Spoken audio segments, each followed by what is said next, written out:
Welcome to today's talk. My name is Giacomin, and today we'll be talking about my absolute favorite topic of all topics, which is human-centered design. So let's try to introduce a few terms, provide a few details, some examples of how to go about doing it, and some alternative views of other ways that it could be done.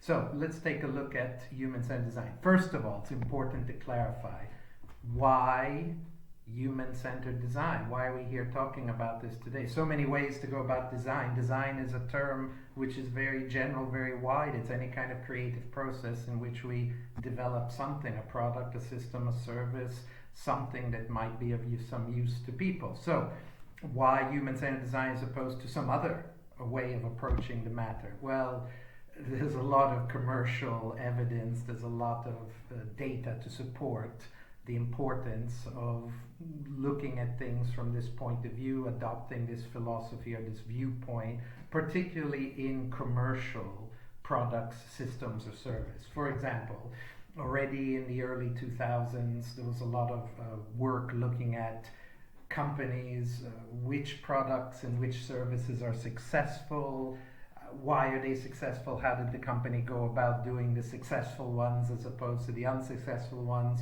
Lots of work by lots of people. One example, just one little example to give a flavor for the kinds of things that are found very consistently at the time. Erich von Hippel, well known for his work on open innovation and democratic design. Von Hippel did some work and a quite extensive study leading to the conclusion or to the statement that's shown here on the slide.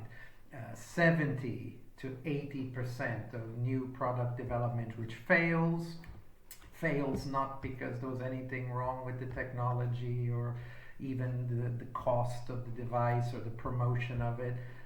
The real issue turns out to be a failure to understand user or consumer needs. So yes, it's a great technology, yes, it's a great product, yes, it does do something and satisfy some niche. However, in the bigger picture of things, that simply wasn't that big a need or a desire of the public.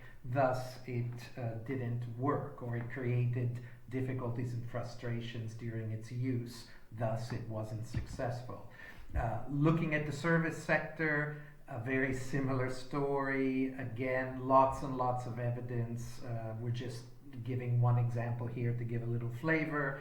Some work in the early 2000s about service, taking the customer experience index, which is available on the internet that everyone can look up for different businesses, different multinationals, taking the customer experience index, which are the annually calculated rankings of what the customers, what the punters are saying about that particular service offered by that particular company, plotting a little diagram, X versus Y. Let's put the customer experience index on one axis, and let's put how much money of profit the business is making on the other axis. And this is one of several studies that did that sort of approach to their analysis. And you find relatively consistency without too many exceptions that the businesses which are ranking highest on the customer experience index also happen to be the businesses which are doing rather well in terms of profit margins and success.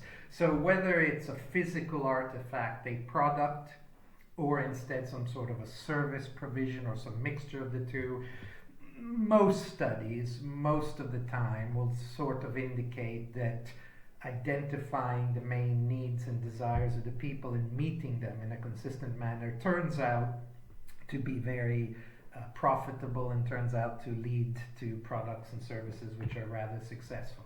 So what are these businesses doing? What is it that actually is involved in this philosophy or approach that we're referring to here as human-centered design? Some people call it people-centered design.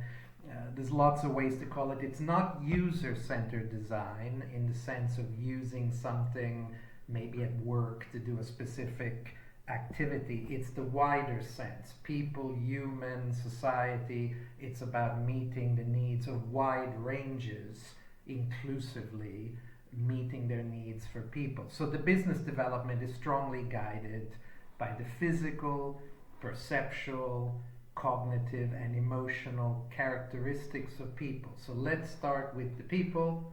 Let's look at what they're like and what they can do and what they can't do and what they want and why they want it and so forth and so on. And then we will look for the technologies, and then we will look for the integrations of products and services to meet these needs and desires. So as a general statement, as a generalization, a gross generalization of the current situation, what we're talking about is 20th century, very, very, very strong emphasis on physics. Something like a car. How much can you get into the boot? How easy is it to open? How comfortable is it to load the suitcases and the baggage in, and so forth and so on. So lots of ergonomics, lots of human factors, lots of physics, meeting the basic requirements in a safe, comfortable, and pleasant manner. But now those are often tick boxes, minimum requirements, things that are expected from any product or system or service. So these days, it's much more a case of the metaphysics. What does it mean to me? Does it really fit in with my everyday rituals in my life? Does it have some deeper significance beyond just being functional and helping me to do some task? So in the case of a motor vehicle, looking at something like the boot of the car, once upon a time, maybe as late as the 1990s, we would be trying to design the boot of the car to make it safe and comfortable to load and hold lots of things and so forth and so on. Nowadays, when you touch the handle, do you love the feeling you get? When you open it remotely with some sort of electronic device, is that natural? Is that enjoyable? Is that feeling safe and secure? Is that the way you'd wish to do it? What is it about the shape and the materials and the illumination, the lighting systems in this area of the vehicle that makes it special, makes it different from other vehicles, and makes you very happy to have it parked in front of your house in the driveway? So metaphysics, as opposed to the physical scientific world, is very much a driver of innovation and a driver of market forces these days. So, what is this human-centered design? If we're implicitly suggesting it addresses some of these issues, what is it exactly? Well, human-centered design involves all of those techniques which interact with people, talk to people, view people, observe them, empathize with them, get under their skin, be part of their life, try to be one of them, such that as a designer, you have an inside view and you can see opportunities and things that can be done which are not just simple functional specifications. And quite often, the people you're working with, the participants, the customer groups, the focus groups, the wider community of users of that particular product, they're actually also, by working with you, talking with you, interacting with you as a designer, they're actually learning more about why they like your product or your service than they probably noticed or realized before the activity began. So, as a one-sentence strapline, human-centered design is a form of structured empathy. Not every human being is naturally brilliant at empathizing with others. Not every one of us is able to read the minds of the people we work with and the customers we work for. So empathy is something that varies quite a bit, like any other human characteristic. Human-centered design is a way of providing tools, methods, viewpoints to help to make this easier and to be structuring to some degree the empathy such that we can get a minimum amount of empathy and understanding in all our designs that we perform. Some designers are naturals, they're brilliant, there's nothing you can do to make it any better than they already are. However, not everyone is perfect. So human-centered design is a set of tools and toolboxes and points of view which help to make this a little bit easier, a little bit more structured. And what does it lead to? Product, system, services which are intuitive. They're intuitive physically. You can actuate, you can push, you can use. They're rather frictionless from a physical point of view. The same can be said from a perceptual, the seeing, the hearing, the touching. The cognitive, they're not going to overload you and make you fatigued and tired and create errors when you're using them. And finally, and above all, emotionally intuitive. Because if you're not happy, if it doesn't make you happy, it makes you sad, makes you upset, makes you mad, it cannot be a successful product, system, or service. So, the human-centered designer, what kind of a person is that? What kind of daily practices do they use at work? They're relatively transparent. It's not the artist, and it's probably not even the highly trained and highly expert, scientifically minded technical engineer. The human-centered designer is someone who puts great emphasis on ethnography, psychological, sociological, ergonomic human factors to get under the skin and understand the people that are being designed. So the project and the design is not about them, it's about you, the punter. So that's a distinct difference in point of view that is adopted for this kind of a process. So what kind of tools does it involve? Here we have a little diagram or little table listing a few.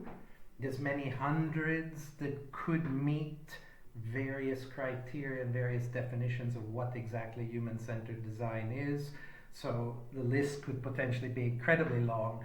However, wishing to give just a small sample and sort of give the flavor and the idea of what's available, here is one listing where the techniques and the methods are broken down into 3 different categories. So there's a category on the left of the slide, which is what we reach the project with, how we start the project, what have we got already available to us as empathic, human-centered type people who are trying to design something for other people.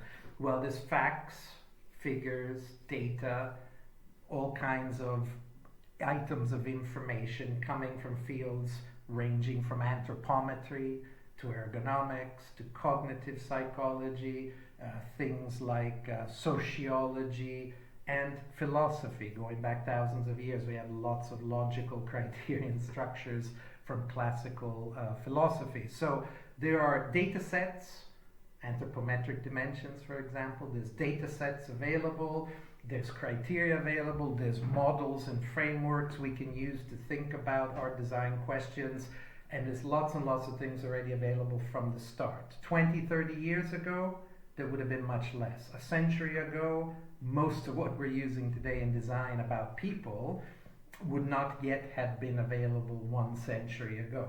However, today, internet, lots of useful data to size things, to shape things, to judge the effects of colors of things, menu options, delay times on internet portals and softwares and apps, lots and lots of criteria, lots of data. That's where we start. Then in the middle of this table is the everyday bread and butter. This is the basic techniques a human-centered designer tends to end up using the most. Verbally based techniques and non-verbally. Sometimes we talk to people and interact with people in a verbal manner.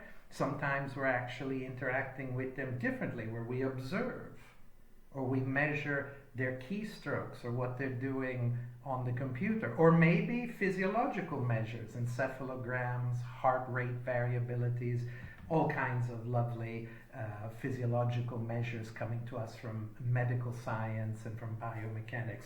So we have a list of things which we use to get a better understanding of what's happening to the people, what they can do, how they interact, and above all, what they're thinking while they're doing it and how they're judging the product, system, or service that we're designing. So we have word association techniques, we have things like activity analysis, the 5 whys, ask a person why they want the large button on the screen. When they give you the answer, take their answer and say, why is that your main criteria? When they answer that, ask again why, and why, and why. Do it 5 times. You will get pretty deep into what it is they're actually looking for. And you may find that what they really want is something that's not a button at all, but it's something else occurring on the portal. That would have been a better solution. So the 5 whys is a classic example of a design tool to look and scope what it is that's their real need or desire. Personas and scenarios, standard design tools. Personas, which are the model people, which are the simplified representations that have emotions and live a life with rituals and have values and meanings on things. Who are these people, real or invented, who are capturing the envelope of the ways of thinking and ways of behaving of our target group of customers? And how can we sit those people at our meetings, use them in our decisions, and make sure that their point of view is followed through and represented and considered at each stage of the design process. And the same way that design is situated in terms of people, there's actual real people using the designs. It's not demographic statistics about voting patterns in the United Kingdom. The same way that people are real people, well, scenarios, situations are real situations. Not every product and not every service is used by everyone in every possible setting, at every time of the day, in every weather condition, in every kind of social setting. So identifying the physical and social constraints or the descriptions of the situations, the key ones, the make or break ones that the design must satisfy, scenarios, is a very important design tool. Extreme users, game playing, customer shadowing, and electrophysiological measures. Lots and lots of tools are used every day. Of course, you wouldn't use them all. You'd use a subset or a selection, but there's a great variety of things you can use to get a better understanding of the people you're designing for. And then on the right-hand side of the diagram, we have a simulation of possible futures. These are the aspirational, the ones that don't get used all the time, but the ones we'd really love to use more frequently, which is, what is the design doing to be ready for the future? How are we going to design something looking forward into the future? If you're designing things that are going to be in the stations of the new rail project, High Speed 1, which may not cut the ribbon and open the stations for another 5 or 10 years, the designer has quite a challenge. The things we're doing today have to work in the world, the society, of 5 or 10 years in the future, when High Speed 1 goes open and goes live and starts to actually operate.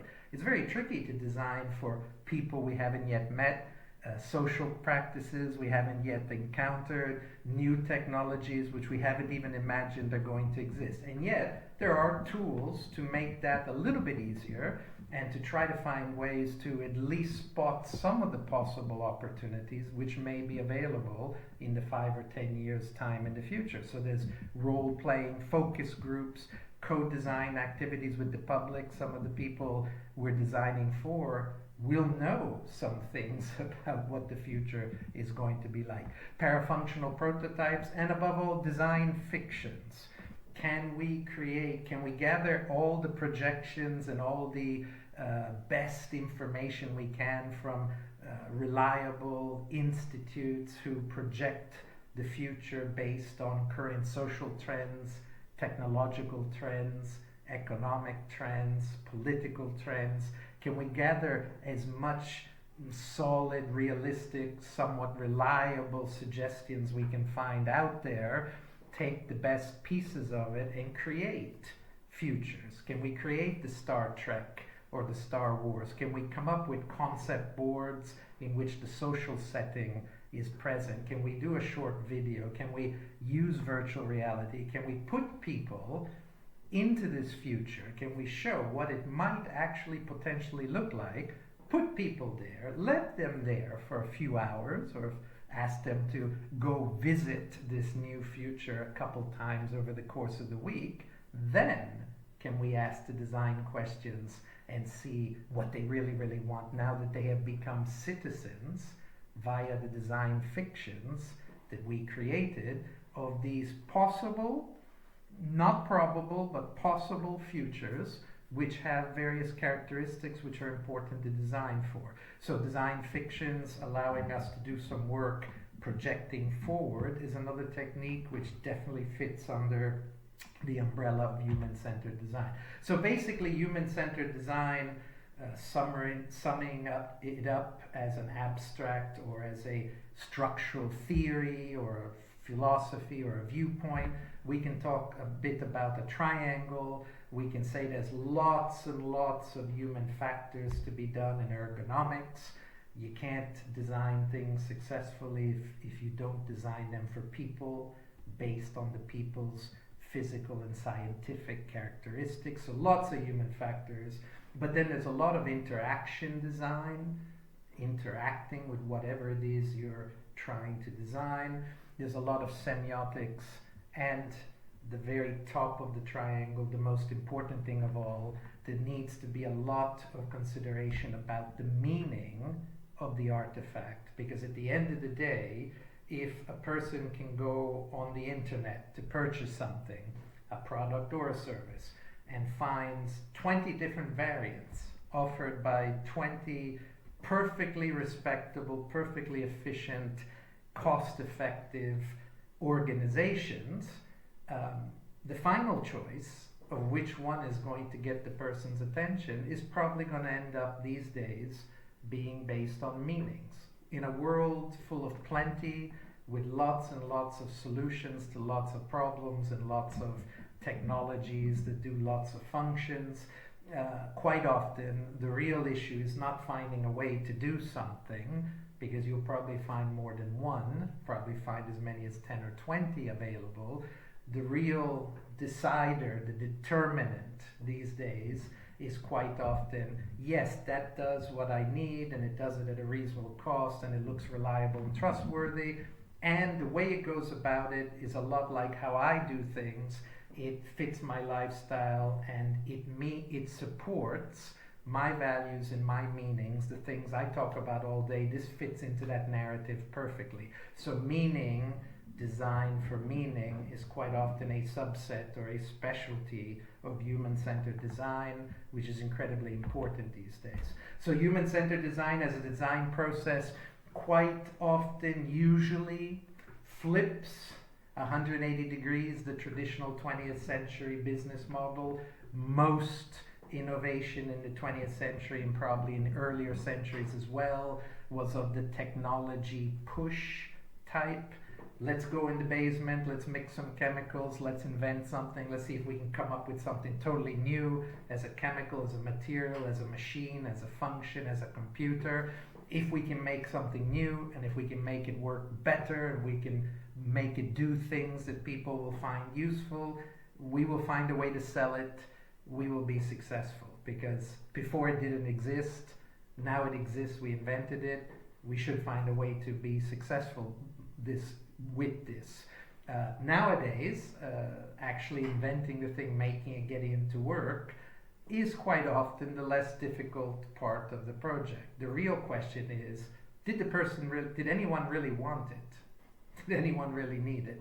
So the human-centered design process flips the thing around.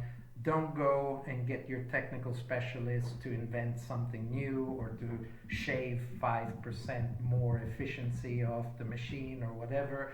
Let's talk to some typical customers or potential customers or the general public that we're targeting. Let's try to understand what they really wanted and desired in terms of meanings. How's this going to fit their life? How does it save the environment? How does it help their family life? How does it make their bank account bigger or whatever? Let's find out what the real meaning for this particular artifact is. Let's figure out what the main metaphors are. How do people think about it as a group of thoughts, as a group of characters. What is the clump or the ensemble of ideas and values that come with the thing that they're thinking about? How is it they go about thinking of it? What's the stereotype or the model of it?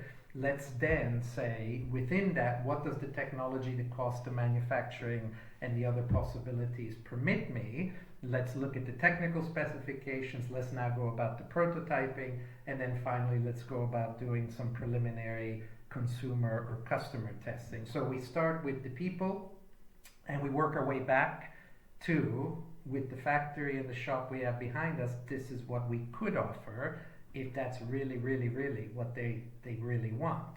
And when you can get it in this direction, quite often you've spent money and invested on the project in areas which are high priority areas. Thus you have a pretty good chance that at the end of the process, the general public that you were trying to attract will find the artifact appropriate, useful, acceptable, and probably interesting, and maybe even desirable. So this is the human-centered process, a bit of flipping on its head some of the traditional practices that our businesses often adopt. So what is this question of meaning? If meaning is actually important to this process, what do we actually mean with meaning? The word meaning gets used by designers and creatives of all type quite a bit. It has meaning to me, it meant something to them. The word meaning gets thrown around a lot, but quite often it's not defined or narrowed down very much in the design practice itself. So meaning, what we're going to be talking about here very briefly, just giving a short overview just to give a flavor for the issues involved.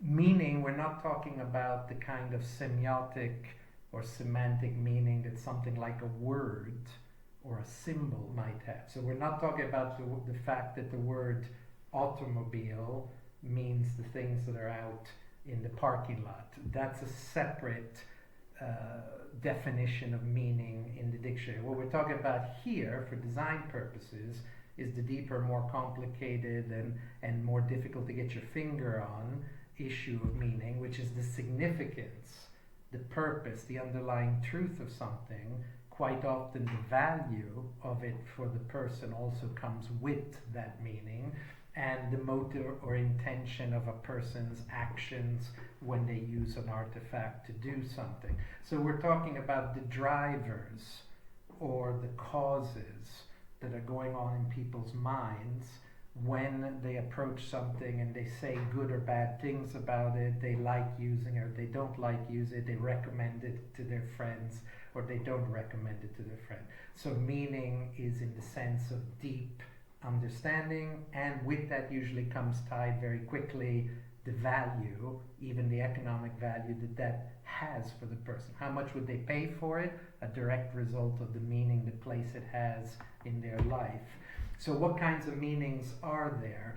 An analysis of a few years back looked at hundreds of texts and hundreds of works from philosophy in classical antiquity all the way to the latest technology studies on the use of the internet and social media and so forth.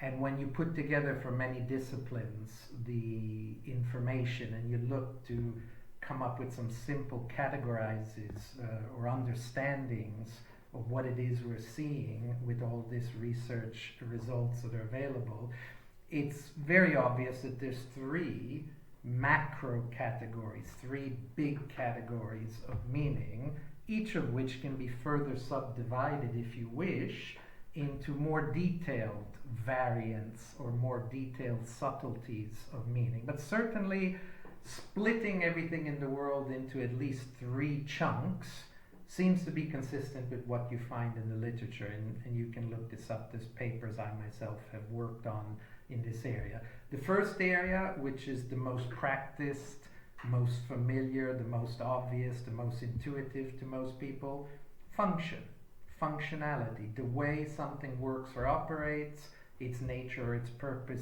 to do something that you set out a priori to do.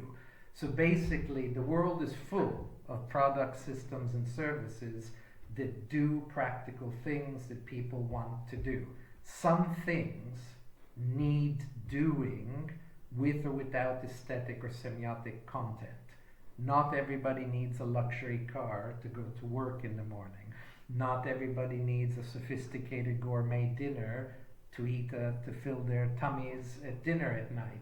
So there's a basic function which is for millennia been the driver of innovation all across the board, and this is easily recognized by people, and the world is full of artifacts that fulfill these functions.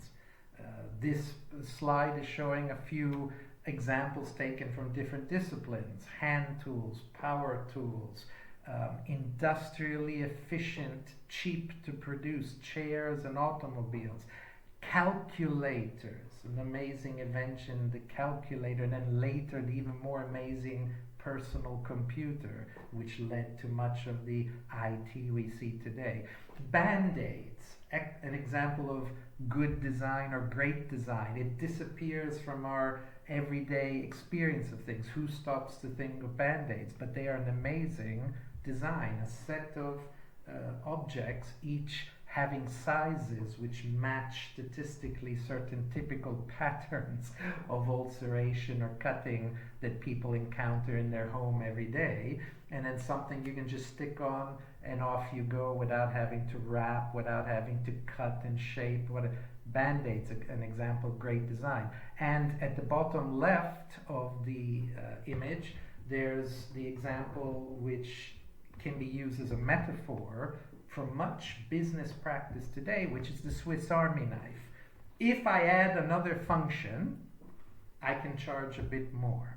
If I add more functions, the people will want it more because they can do more things. So the Swiss Army knife, the Victorinox at the bottom, is an excellent metaphor or stereotype for a whole way of thinking, which is adopted in large part by the business community, which is the more practical functional capabilities my design offers, the more likely it is to be successful, because the more likely it is that I will get a wider user base of people willing to purchase the device because it has more practical functions. So technology push, the Swiss Army knife is a wonderful metaphor for the approach. So these are the kinds of things which our world is full of, which help us functionally to do things that we need to do and we want to do.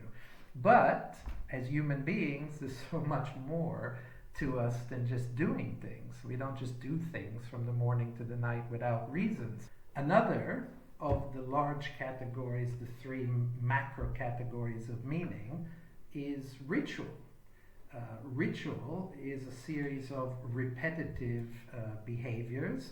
It's patterns of action and thinking which come together, which we develop to simplify and optimize our everyday life.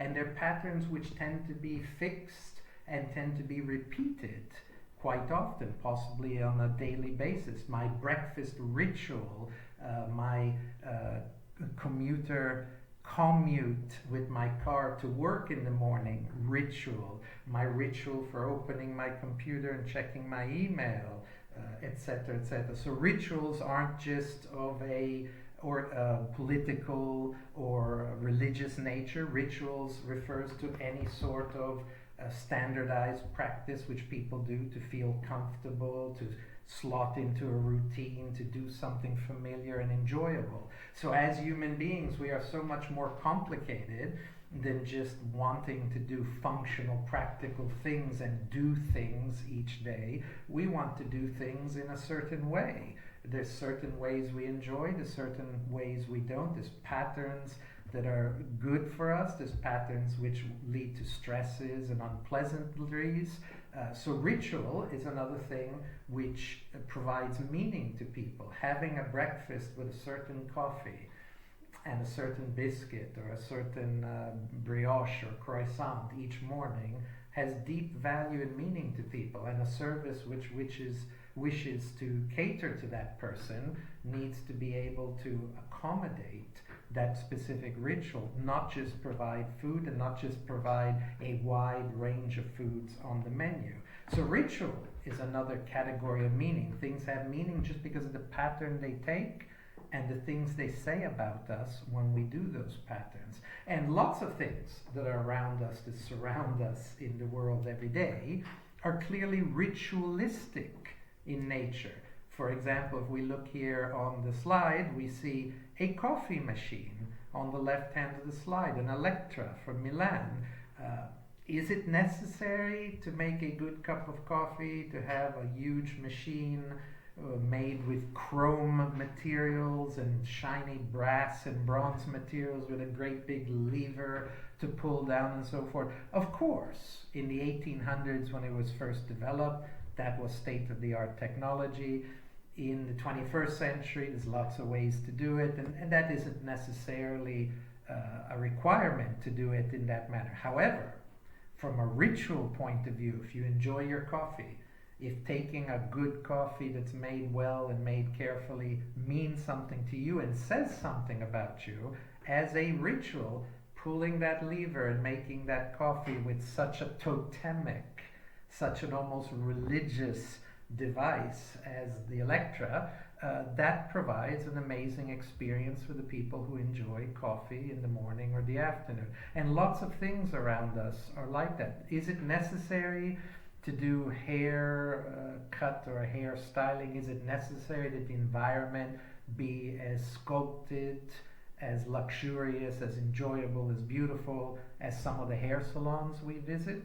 Of course, it's not necessary, but as part of the ritualistic activity of styling our hair, it's amazing to go to something that looks like a religious cathedral to have your hair cut with lights and mirrors and people all around and buzz of activity. It's an amazing experience. So it's a ritual that has certain requirements to pull it off at its best efficiency, its best level.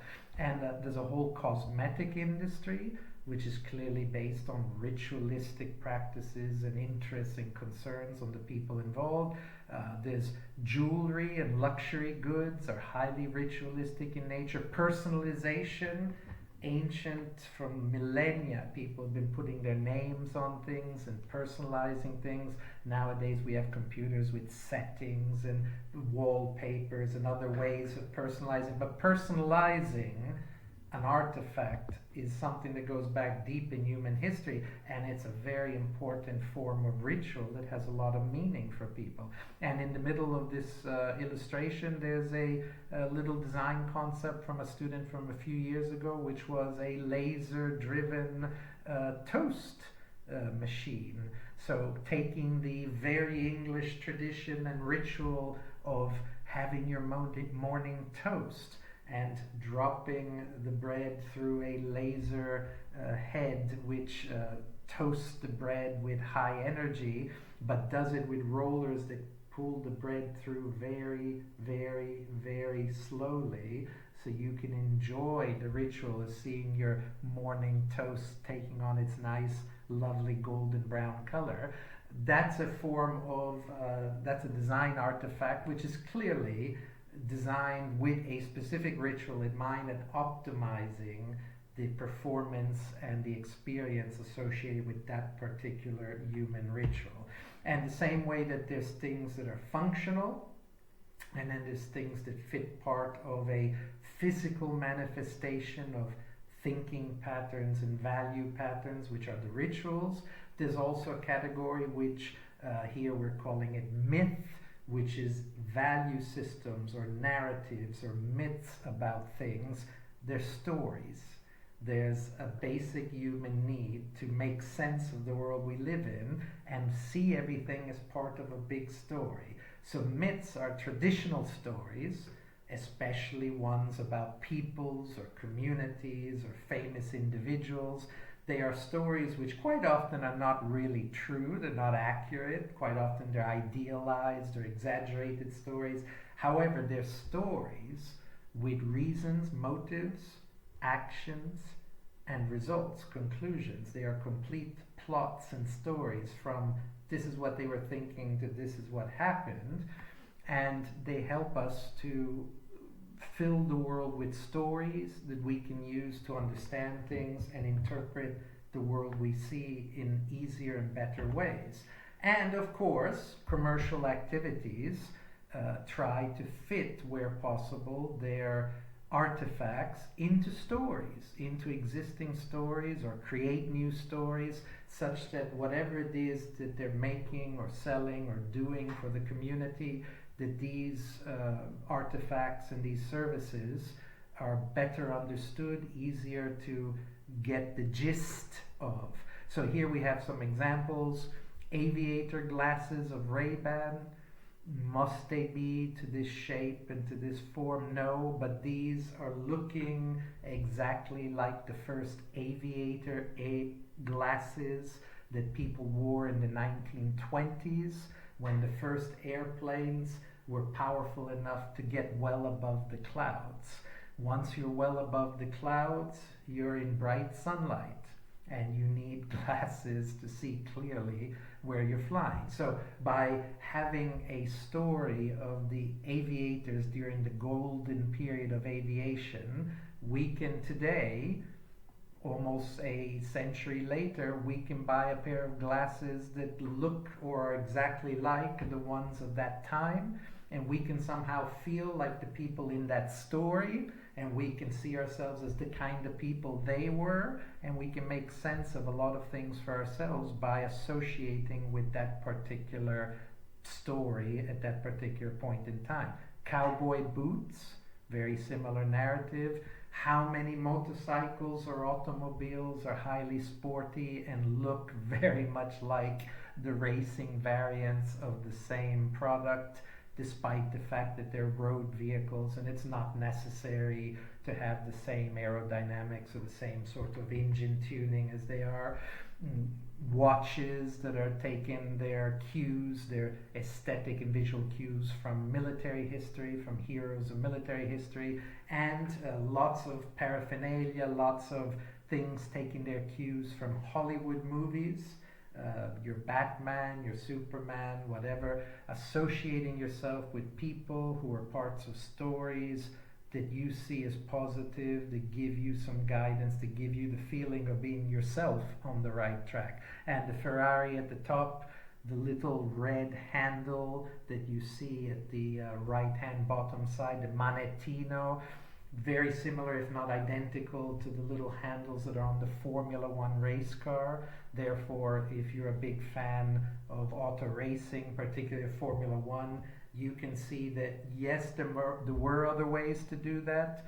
Maybe some of the alternatives were more efficient and more ergonomic, but Ferrari has put the same sort of adjuster into the steering wheel of the commercial vehicle as it does on the F1 race car. Thus, if you purchase one of these, you can feel a little bit like your heroes who on the Sundays are racing on the Formula One circuit. So the idea of myths, of stories that people can associate with, people can find guidance from, people can buy into, in the case of consumer products, is a very big source of meaning for people.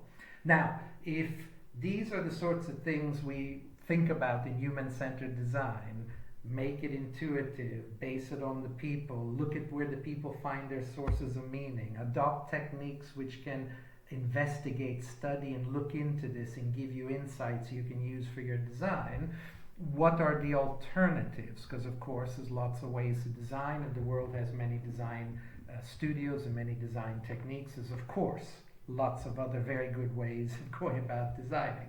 So what are the alternatives? Well, the first thing that we have to consider in terms of alternatives is we have to consider that whatever way a person designs must answer the 5 big questions. Going back to antiquity, well over 2,000 years now, it's been a tradition in rhetoric and philosophy and what today is called the liberal arts, that creative thinking and logical thinking requires answers to these questions, the big 5. Who's it for? What does it do, or what's it about? Where does it get used? Where is it that this happens? when is it that this gets used? When is it this happens? And why? Why in the world should a person spend lots of money on that? Why in the world should a person in their local community get involved in that community project? Why is this design worthwhile to the people who we hope would wish to get involved with it and use it? The 5 big questions from classical rhetoric, the questions that we use to structure public debates and discourse, they need an answer. So any design approach, any point of view, any philosophy, some people are very good at finding answers to these without any structure to it. They're just naturally gifted at seeing. They're very good designers. They can see answers to these questions in anything they do. However, for the rest of us, there is a need to adopt a viewpoint or a philosophy or an approach which can help to answer these. And at the moment, there's a few options.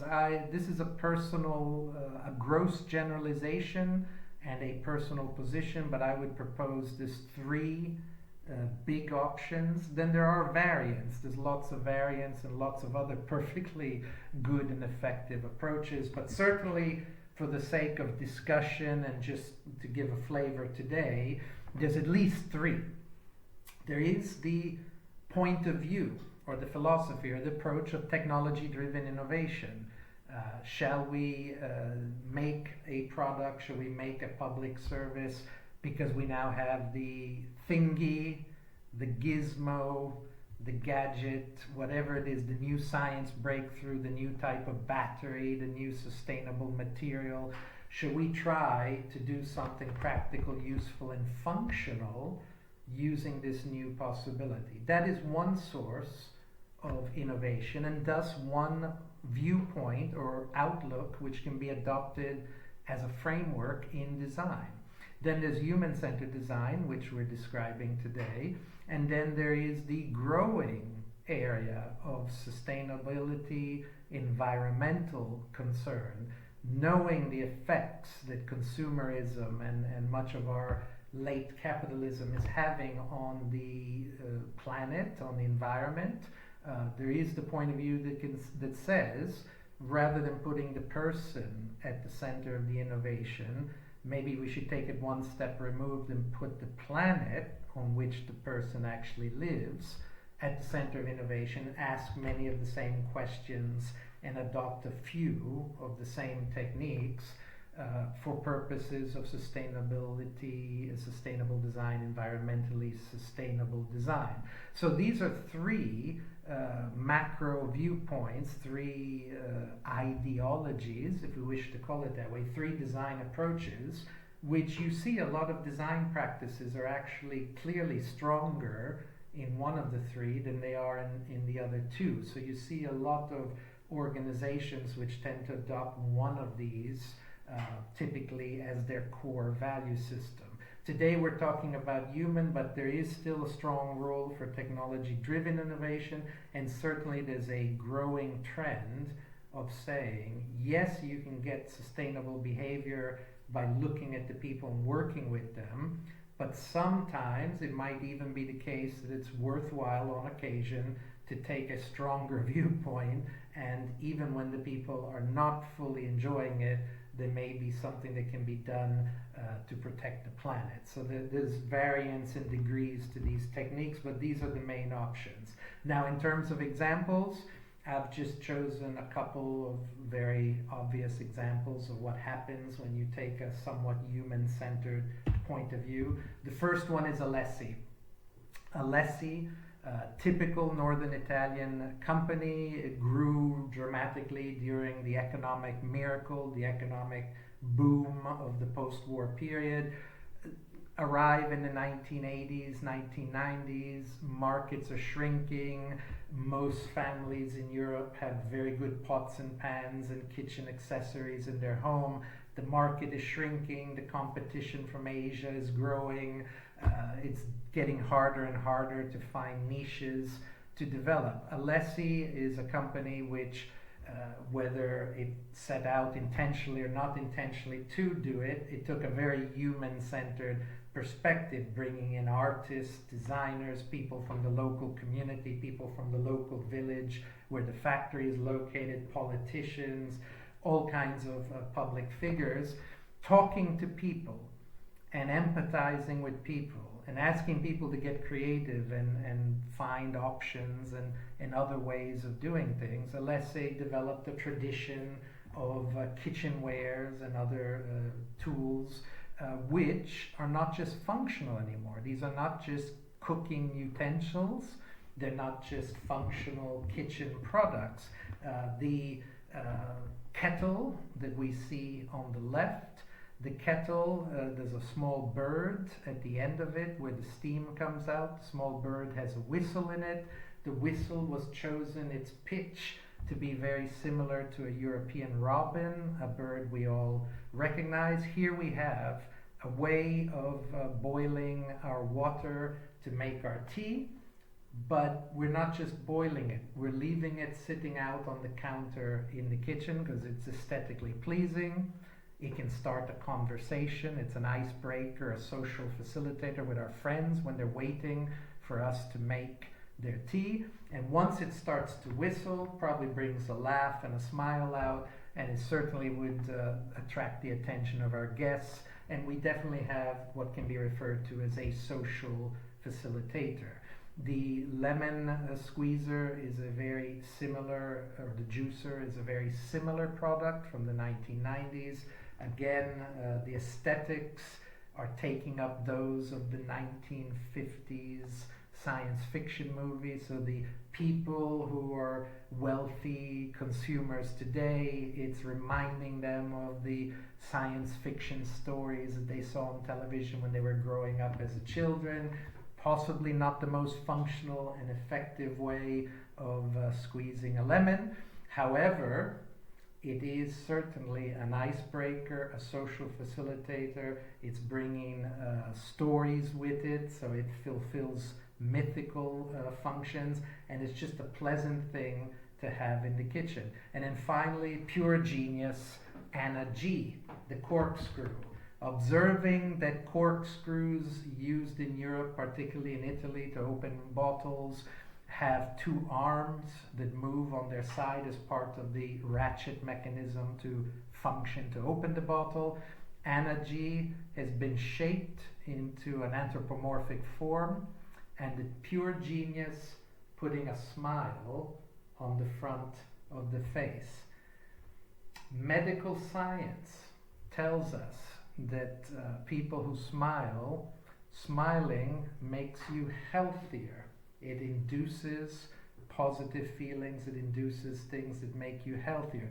We know that happy people tend to live longer than sad or depressed people. Again, scientific medical fact. There's lots of scientific evidence to suggest people whose basic approach to life manages to optimize or increase the amount of happiness and joy tend to be healthier. We even have medical studies suggesting skin grows faster, several millimeters a day, hair grows faster, all kinds of things regenerate more quickly when a person is happy and enjoying themselves, as opposed to under stress, under duress, possibly unhappy, possibly sad, maybe even depressed. So knowing the enormous dramatic effect that happiness, sadness, loneliness, and so forth have in people's life, the genius here is having put a smiling face.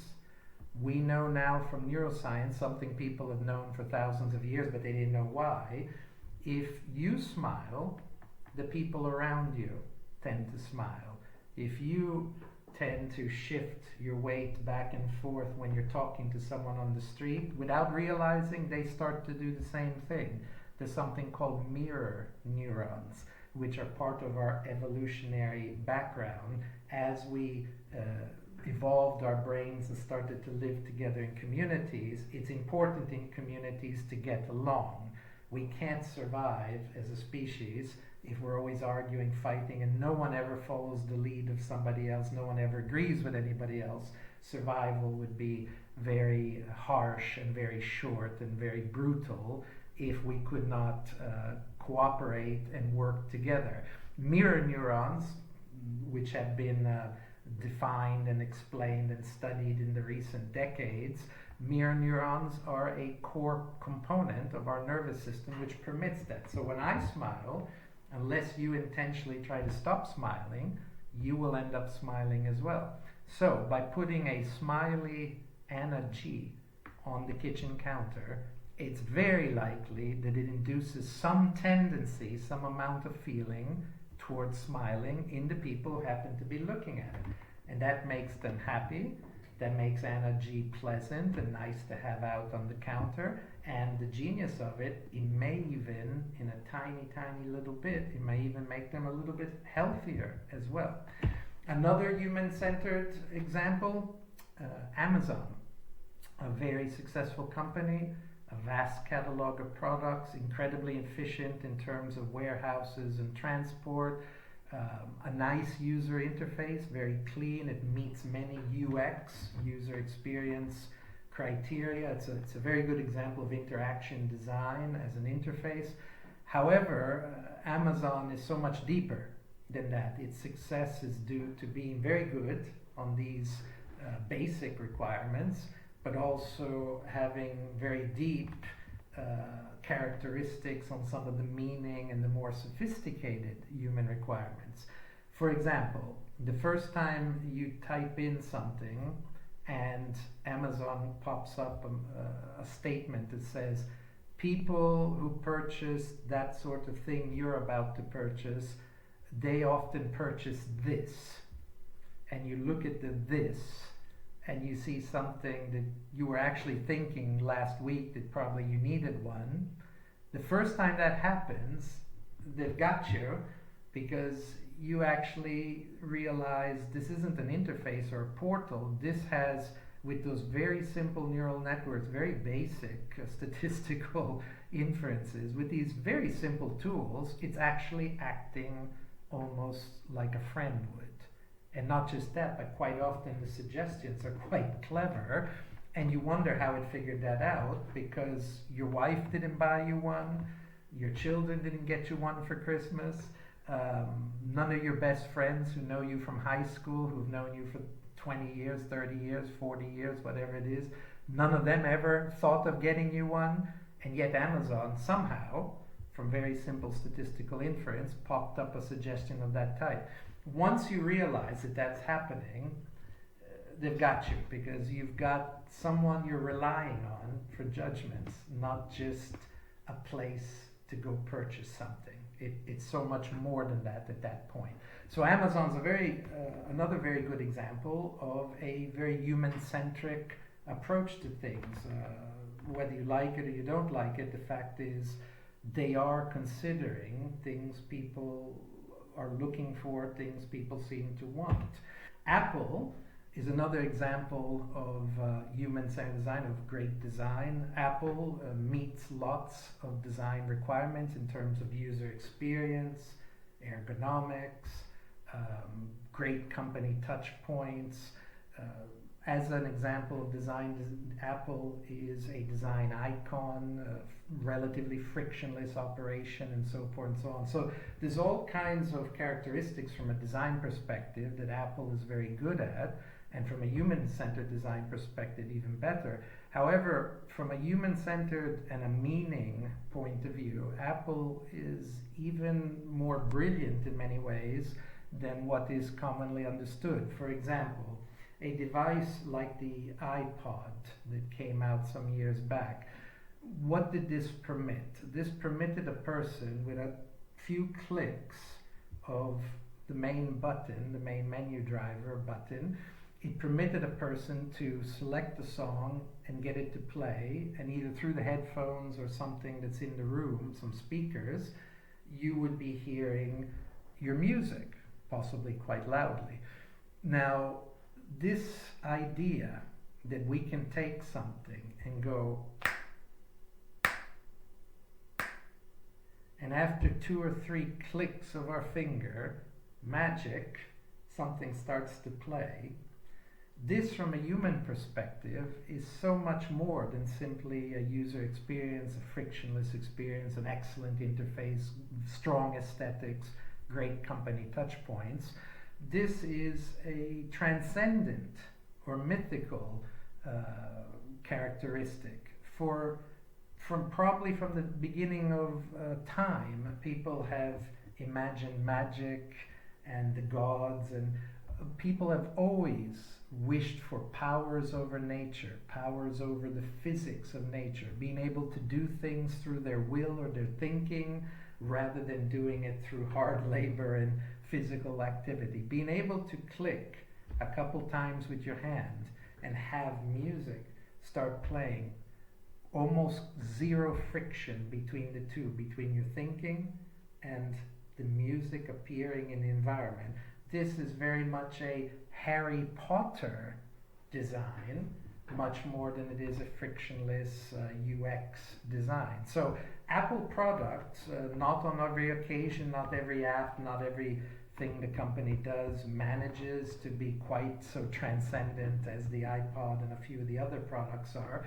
However, they tend to be quite significant because they go well beyond usability, well beyond effectiveness, well beyond cost, and certainly well beyond technology.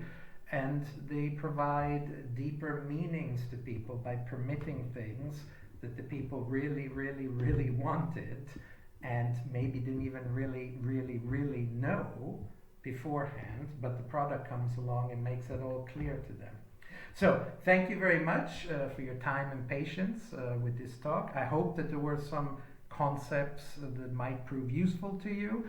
Human-centered design is a philosophy, it's an approach. It's not the only way to do things. It can't even be claimed in all cases to be the best way to do things, but these days it's increasingly popular, and if done systematically, does tend to lead to things which work relatively well for their customers or for the community at large. So thank you again, and speak with you next time. Thank you.